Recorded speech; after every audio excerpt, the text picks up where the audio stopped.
Streetnews.it, siamo qui a Cicciano al Teatro Nadur per L'amore conta, in memoria di Vincenzo Napoletano, una serata che unisce lo spettacolo alla solidarietà. Quanto è importante essere qui stasera?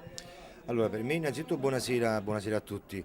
Per me è molto importante anche perché sono stato già l'anno scorso qui ospite da Davide e a me fa molto piacere essere di nuovo quest'anno qui per questo evento dedicato a Vincenzo e poi ho saputo che comunque il ricavato di questa serata andrà a questo bambino che è ricoverato all'ospedale Bambini Gesù di Roma, Carlo, e quindi non posso essere che veramente felice di questa serata.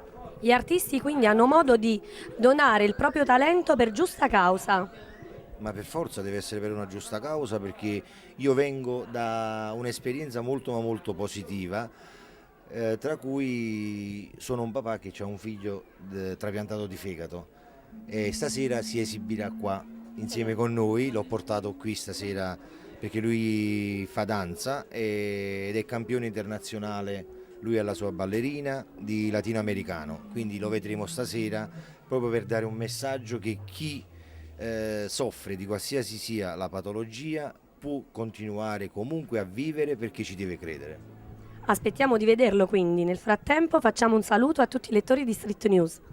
Un saluto da Antonio Ciccone alias Salince a tutti i telespettatori di Street News. Vi abbraccio. Grazie.